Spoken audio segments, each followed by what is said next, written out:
Welcome to the Glucose Neverlies podcast, where science meets real-life experience to empower diabetes management. I'm John Pemberton. I've lived with type 1 diabetes since 2008 and have spent nearly 20 years mastering both the science and art of managing it. Through personal experimentation, published research, and my work as a diabetes specialist dietitian, I've gained deep insights into what truly makes a difference. When my son Jude tested positive for type 1 diabetes antibodies, I realised that all the knowledge in my head was wasted if I couldn't communicate it in a way that was clear, actionable, and easy to come back to. So I built the Glucose Neverlies Education Programme, a free online resource designed to teach people diabetes management exactly the way I'd want people to understand it if they were looking after my son.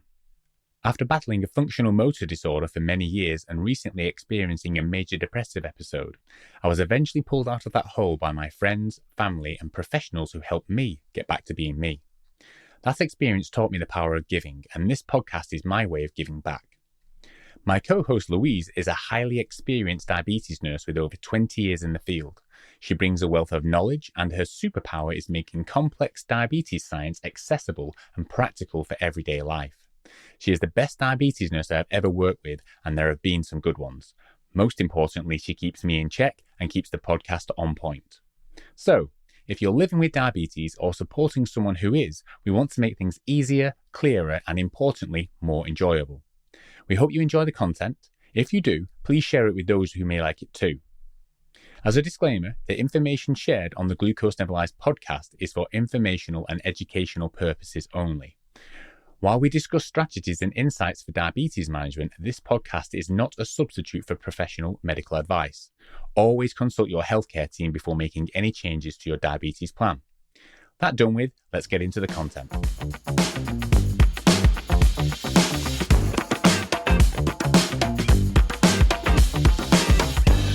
Welcome to the first ever episode of the Glucose Neverlies podcast. This is going to be the first of a 6-part on AID systems. So we're first going to welcome my co-host, Louise Collins. Hi, everyone. So Louise is going to join me today, and what we're going to go through on this first episode is just a real basic introduction to automated insulin delivery systems, what they are, the benefits, and then certainly within the UK and most of the world, the 4 available systems. And then once we've done that, we'll sort of talk about a decision-making criteria that you may consider if you're currently thinking about selecting a system. So just as a basic overview of what the situation is, I guess this has never been a better time to work within diabetes. Up until this point, there's been so much required from the user. Even if using continuous glucose monitoring, there's so many decisions to make to get a 70% time in range, whereas these systems making those decisions independent of the user is making a huge difference. So I don't know, Lou, what have you sort of seen from your practice? I would probably say this is the most exciting time that we've seen in terms of working with children and young people in these systems. The relief when you see families coming back to clinic after being initiated on the system, the overnight control that they can have, not having to go through an algorithm in their mind before they go to bed in terms of what is the glucose, do we need to give some insulin, how much insulin on board, etc., etc. It's just been absolutely amazing. Yeah, I'd second that. I think you can't get enough of someone coming back saying, I've slept for the first time in I don't know how many years, and the relief and the bags under the eyes slowly disappearing. So that's all good news. So I guess that comes to what is automated insulin delivery system. So it's generally 3 components. There's an insulin pump that obviously delivers the insulin. There's a continuous glucose monitor that provides the continuous glucose monitoring readings. And then there's an algorithm that's housed somewhere. In some systems, that's on the pod and actually within the pump. On some systems, it's within an app that's within the phone. But either way, you've got an algorithm that is essentially doing the magic of looking at where the glucose levels are, where they're going, taking into account things like insulin that's been given and carbs on board, and then making adjustments every 5 to 12 minutes to either give more insulin, give less insulin, or keep the insulin steady. And especially overnight, that's where the magic really happens, because you don't have food, you don't have activity unless you're getting very lucky, and then essentially it's kind of able to keep the glucose level pretty much between 5 and 7 most of the nights. But then during the day, that is when you throw food and activity and the rest of it in, there are still challenges. So it's not exactly user free yet, but it is such an upgrade on the user having to make all those decisions. So essentially, that's mainly done by adjustments of basal insulin, but each of these systems generally has some form of auto-correction bolus, where if the glucose level is rising quickly, it will stick extra insulin in to get on top of those with sort of automated corrections. But it still requires the user to dial in the carbohydrates at meal times, and I guess that's something we've seen a bit of. Yeah, so just to sort of clarify a few points there, John. So with these systems, they're all made up of three component parts, essentially. So we've got the sensor, we've got the insulin pump, and there's an algorithm in some shape or form. And those three things all need to be present for this AID system to work. And we definitely need to enter carbs in when we're eating carbs, just to confirm that as well. Yeah, I mean, some people can get away without entering carbs, but essentially when we teach the young people who we support, you can probably get 40 to 50% time in range by not putting carbs in at all, which is going to be a HbA1c of around about 64, 69 or 8 or 8.5%. But obviously we know for the best management and the lowest risk of complications in the future, the more that you put the carbs in, the more likely you are to get towards 70, 80% in range, the more likely your HbA1c is to be between 42 and 52, which is 6 to sort of 7%. So you're still required to put the carbs in, but really that's it in terms of the vast majority interaction on a daily basis. So mainly 4 interactions with your diabetes in a day rather than the previous 15 or 20 that you would have to do to get that level of control. So that's a massive change, and obviously you can see how that can give that headspace to be able to do other things rather than make those decisions all on your own or with your child or teenager. So we're going to introduce you to the 4 available systems in the UK, and they're generally available most places in the world. Now, I've been practicing for this podcast, and I've kind of bucketed the 4 systems into superheroes. So I'm going to see if this makes any sense to you, but will hopefully give them some idea. Because when you're making a decision on which system to use, the first thing is to say there is no bad choice, there is no bad superhero. You will do well on any single one of the systems. So you can't make a bad choice. You can only make a good choice. But if you want to make a good choice into a great choice, then you might want to think about some of these things that just tailor the system towards the way that you want to live your life. So hopefully this will give you a bit of a clue. So I would say that the Tandem T-Slim with Control IQ is a bit like Spider-Man, which is with great power comes great responsibility. And by that, what I mean is you as the user or the healthcare team, you have to set the parameters for the system to work. So you have to set a basal rate and keep that up to date. And you might need to do different basal rates for different times of the day. And you also need to keep on top of the main thing, which is the correction factor. What we've learned over the last year or two from the research in our own practice is if you keep on top of making that correction factor stronger as the young person gets older, it will make sure that the Control IQ algorithm is aggressive enough to maintain time in range. If you don't keep on top of that, it can very easily slip and the time in range goes lower.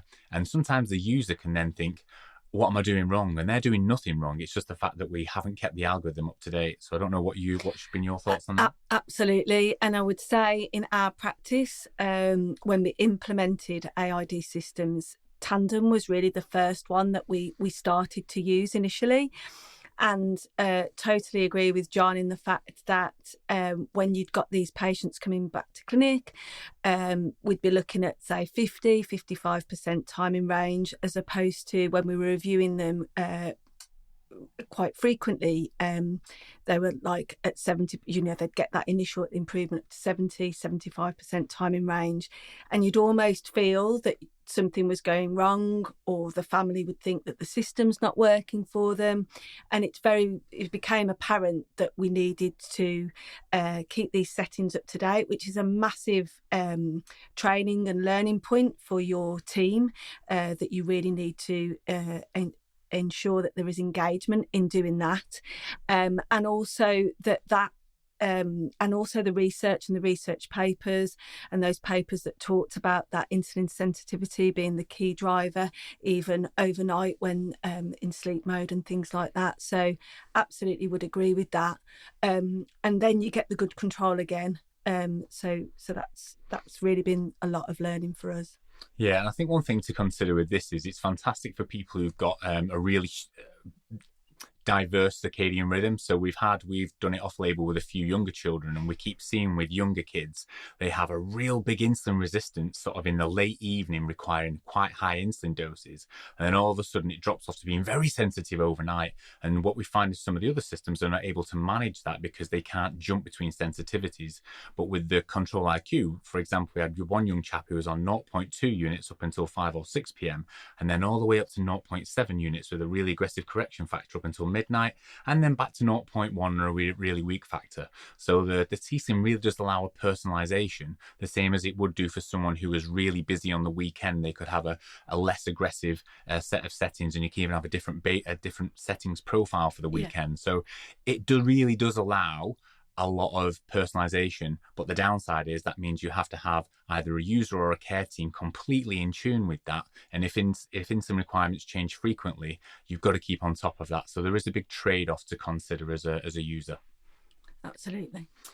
So the second one, we're going to talk about the Medtronic 780G. So I've classified the Medtronic 780G as the Hulk. So the reason why I've done that is it is the most aggressive system in managing post-meal highs. So what you can do is set an active insulin time really short and a target glucose as low as 5.5. And what that will mean is that if the glucose level goes high after meals, the auto corrections start as soon as the glucose level is predicted to go above 6.7. So you can imagine that is going to be putting in a lot of insulin post-meal if you're rising to make sure you don't go that high after eating.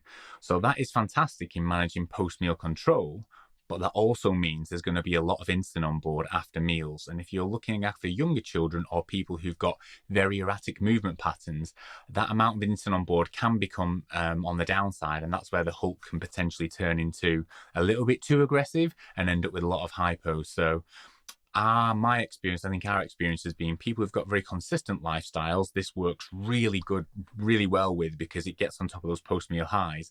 Anyone with quite sporadic activities becomes a problem because of so much insulin on board after eating. Yeah, I'd absolutely agree with John on that fact. And I think things that are more challenging with this system is the fact that you've only got one target glucose across the 24 hours. So again, thinking about your younger children, where you can make those adjustments, how the algorithm learns over sort of 6 days, those sorts of things, that all plays into quite a regimented lifestyle where things are pretty much the same. So thinking more about your more sedentary, maybe teenagers, moving on to adulthood. But that is certainly one of the challenges that we found with the system. So I think you can get probably the highest time in range with this system, but there are some downsides in terms of potential higher hypoglycemia. And also I'll talk a little bit after when we talk about sensor choice. Sometimes 70% on one system isn't the same as 70% time in range of another system, but we'll get onto that a little bit later.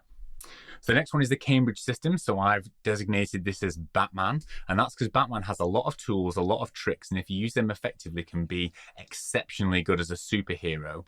And why do I say that? Well, you've got a very sophisticated algorithm that takes a lot of inputs. Roman Havorka and the team have really worked well at it's the most well-researched AID system out there, hands down, has the greatest age range of indication.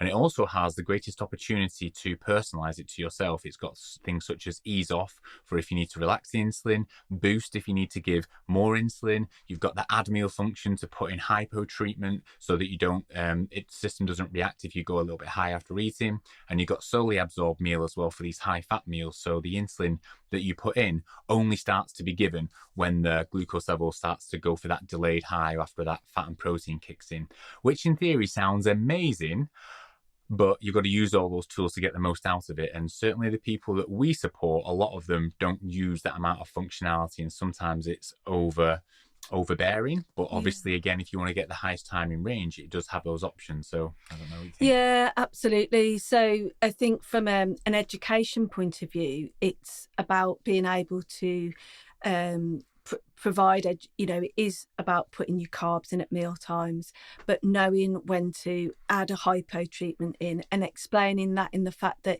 if we do add that hypo treatment in, you're announcing it to the algorithm. So therefore, ordinarily, if we've had a treatment, our glucose levels would rise, but it enables the algorithm, because it knows that that was for a hypo treatment, it won't be as aggressive to try and bring that glucose level down and then cause another hypo later on. But it's just about ensuring that families know how and when to use those things, and certainly the high fat, high protein meal, there's another feature that can be used for that, and I suppose it has the most sophisticated algorithms, but certainly seeing it with some of our younger children, and the fact that it's licensed in pregnancy demonstrates such high control that you can gain through using the system. Yeah, I mean, you can set the target down as low as 4.4. So for pregnancy and people wanting really tight control, being able to target down as low as there really does make a difference in getting those extra few percentage points time in range. So again, a fantastic option. Again, if you're willing to put in the effort with all those things, you can certainly get a lot out of that. So our last one we're going to go through in terms of our superhero analogies is the Omnipod 5. So I've put here Iron Man. I guess sleek, sexy, and everything happens underneath the hood, which is to say that the algorithm is housed within the pod itself, which means that although you need a controller and potentially a phone for the sensor, you don't have to have those two things with you for the magic to happen. The sensor talks directly to the pod and ups and downs the insulin accordingly. So that is quite appealing. First of all, it's the only tubeless option, and second, the algorithm actually is within the pod. So that means that the automated insulin adjustments continue to happen at all times, which people do like that for that reason. And again, you can have, with this system, you can have different personal glucose targets or target levels across the day, which certainly for some of our younger children, again, will have tighter levels overnight, say 6.1, which is as low as it goes, and a little bit higher during the day of say 7.2 to manage some of that sporadic activity. So it does have those nice things. I guess from the flip side of that, it is very safety minded in the fact it looks 60 minutes into the future, so it can pause the insulin earlier than you would expect potentially. And obviously, as Iron Man is the Playboy billionaire, is a little bit more expensive if you're on more than 65 units of insulin a day and you require more than one pod every 3 days. Again, that has some challenges depending on where your funding kind of comes from. So again, there are kind of pros and cons for everything, and this gives us a bit of an overview to sort of walk through. So now we've introduced the kind of, or do you want to say anything about the Omnipod 5? No, I guess from our sort of service use, it's from a teaching point of view, it's one of the easiest systems to teach and get going on once we've got things like creation of Omnipod IDs and those sorts of things. So it's simple and easy to use, easy to read the downloads, those sorts of things. And I guess that is probably why it's very popular at the moment. So now we've given you a brief introduction to the four systems and the kind of the pros and the cons, and hopefully the superhero analogy is giving you a bit of something to kind of put that framework around. We're just going to walk through some of the key things that we discuss with the families and young people that we support, so that you can get a bit of an idea of decision-making criteria. So the first thing we kind of pop down is, what is the continuous glucose monitor that's compatible with the system that you're using? So CGM accuracy is kind of my thing, and there'll be a separate sort of podcast series on that. But I'll just do a slight introduction here to say there are CGM systems that have ICGM approval and those that do not. And the difference between a system that has ICGM approval and doesn't is really the robustness of the performance for the ICGM approved sensors is without doubt the highest standard that's currently available. It's very accurate in the hypo range, the in target range, and the high range. So you can be assured with a system like that, it is going to be giving the most accurate readings. And those are the type of sensors that are allowed to be used with more than one system. So they'll be able to be used interoperably. So the ones that are available at the moment, the Dexcom G6, the Dexcom G7, the Freestyle Libre 2 Plus, and the Freestyle Libre 3 Plus. So those are the ones that are ICGM approved. So just to clarify that, if I was thinking about what system I want to use, I would it would be about choosing a system that incorporated one of those sensors in theory. Yeah. And so the systems, the only other one that is available for an AID system that's not an ICGM approved is the Medtronic 780G, which is generally either now the Guardian Sensor 4 or the Simplera, which is still a very accurate sensor. It just doesn't have ICGM approval, although there is some evidence at the moment which has been done comparing the T-Slim Control IQ with the 780G, and what they've found is that the 780G has definitely got higher time in range, say 75%, compared to the Control IQ at 68%, yet the HbA1cs are exactly the same, which when we talk about in the CGM series, what you can find is if a continuous glucose monitor is better at predicting capillary glucose, it generally captures after meal glucose highs much more effectively than a CGM system that reads closer to venous glucose, where the difference between capillary and venous glucose is capillary glucose is about 10% higher generally than venous glucose. So that is just something to think about, is that your higher time in range might not necessarily translate into a lower HbA1c, but kind of more to come on that. Essentially, there is no massively thing to kind of consider there other than an ICGM sensor would be the most accurate, although the other systems are accurate. And then I guess some of the other distinctions between the continuous glucose monitors is between the Dexcom and the Freestyle Libre is the Dexcom you can calibrate and the Freestyle Libre you cannot. So should we just clarify what calibration is for people who might not know? So calibration is essentially what we call a nudging where the sensor is back in line with where the finger prick glucose is. So we know that sensors are generally very accurate, but sometimes maybe 1 to 5 times a month they can be out by quite a bit and you feel different to what your sensor is reading. You do a finger prick and then you're like, oh wow, it's out by, let's say, 3. And what you would like to do ideally is to nudge the sensor back to where the capillary finger prick glucose is, so you feel confident, because we know that the finger prick glucoses are still more accurate than the CGMs. This only really applies to people who do a finger prick when they feel like that. If you don't do a finger prick, it doesn't really matter what you choose. But what we found with some of the people who we support is when they do that finger prick and it's out by 3, if they've got no way of calibrating it or nudging it back to where the sensor is, they lose a bit of confidence for a bit in the sensor accuracy, especially when it's making these automated decisions. So you can do that with the Dexcom and the Medtronic sensors. You can't do that with the Freestyle Libre. So if that's something that's important to you, that might be something that pushes you into a certain decision criteria or not. The only thing to say with that is you'd want a blood glucose meter that's of ISO standard and accurate. You'd want to do a proper hand wash and check your finger prick twice and take the average to be sure it's a good sample before you start putting that into the system and calibrating. So there are a few things to consider with that, and we'll discuss that in a future episode.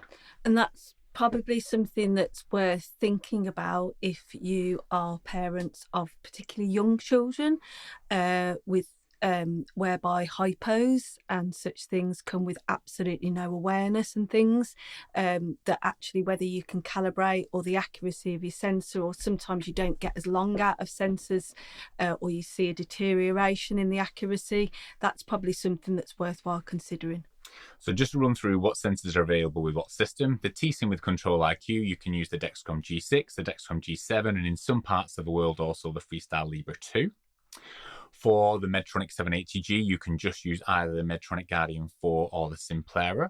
You can use the Guardian 3 as well, but it's mainly the Guardian 4 and Simplera at the moment. The Cambridge system, you can use the Dexcom G6 and the Freestyle Libre 3, and soon to be the Dexcom G7.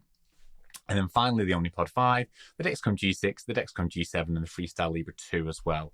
So you can see that they're pretty much available for most of the systems. So that's good news because it's not so much of a deal breaker, but hopefully that's given you some thoughts about continuous glucose monitor, the thing that drives these automated insulin delivery systems. You want to be confident that it's a system you feel comfortable with and that you're able to use the functionality to its best. Absolutely. So I guess the second question is, once you've decided on your sort of system and which CGM you're going to run with it, is kind of how much control do you want over the algorithm?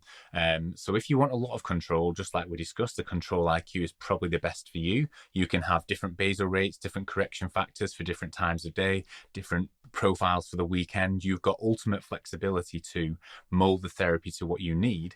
But as we said, that means that then you've got to keep all of those settings and all of those profiles up to date. And if you're a young person who's developing and insulin changing all the time, that can be some challenge to keep on top of that.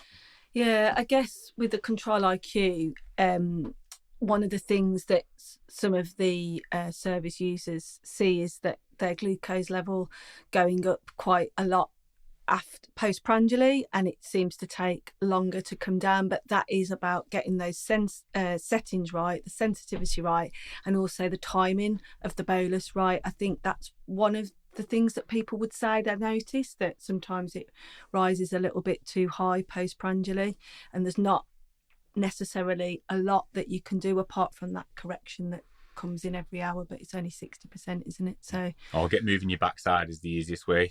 Just do a bit of activity, that'll bring it down like a rate of knots. So yeah, if you want a lot of control, the control IQ, then probably second, the Cambridge system, as we discussed before. You have a lot of control over putting add meals, ease offs, boosts, slowly absorbed meals. Yeah, so a lot of control from that perspective. But if you want more of a plug and play, then your 780G or the Omnipod 5 is probably easier because it's the simplest one once you get going. So the next thing is really, how strong do you want your algorithm to be post-meal? As we've said, the 780G probably offers you the strongest option for there, with a very low active insulin time at 2 hours and a very tight target. So if post-meal control is something that's of real importance to you and you've got a fairly structured lifestyle that doesn't include a lot of sporadic activity after eating, that would be a great choice. Probably on the flip side, just as Louise has mentioned, the control IQ has an active insulin time set at 5 hours, which means it can be a bit sluggish in responding to higher glucose levels after eating. Obviously, you can optimize the correction factor, but a lot of people do find that a bit of a challenge. And as a healthcare professional, you might find some ghost carbs 2 to 3 hours after eating, where people have to do that to get on top of corrections that they know that they need. Yeah, absolutely. You've probably put that a lot better than I did. And then finally, a big consideration for some people is tube. Do you want a tube? Do you not want a tube? If a tube is a deal breaker, then the Omnipod 5 is obviously going to be the only system for you.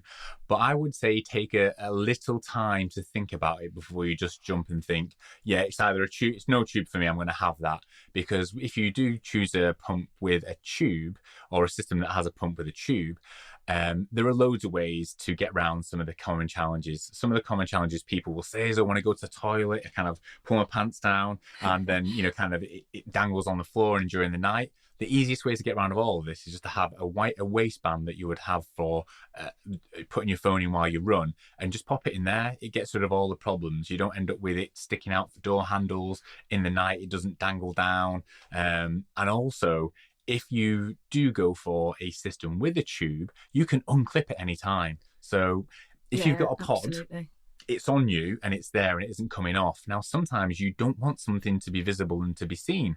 And sometimes it can get in the way of things. Thinking, nighttime activities, you might not potentially want it. You want that something sticking in and being in the way. So, having the ability to unclip and actually be free of the system for periods of time actually can be an advantage. So I think sometimes people superficially look at tube versus no tube and think that there's always an easy solution to manage it. And actually there are some downsides of having a pod, which is certainly bigger than a cannula in terms of its spacing. Absolutely. Yeah, and I think, when you put the pod on, in theory, that's where it's going to stay for those 3 days. Whereas obviously there's that flexibility, as John said, with moving your tube to pump around and wherever you store it and things. So really, that's hopefully giving you an overview. In the show notes, we've put a link through to the AID system guide on the Glucose Neverlies, which talks through each of the superheroes in more detail. We've also put a comparison chart on there, which will tells you about CGM compatibility, how the algorithms are adjusted, what targets can be set, tubing versus no tubing, pros and cons, which will kind of just summarize what we've discussed, hopefully over the last sort of 20 to 30 minutes or so. And hopefully that's been helpful in terms of introducing this concept. And then what we want to do in the next few episodes is actually deep dive a little bit closer on each of the individual systems. So we'll do a single episode on the Control IQ, single episode on the 780, single episode on the Cambridge system, and a single episode on the Omnipod 5. And then we'll round off this series by going through our top tips to optimize control, regardless of which system that you're on. So hopefully that's been helpful. Louise, has that been all right as a first episode for you? Absolutely. It's good. It's good. All right. So we'll see you guys in the next episode.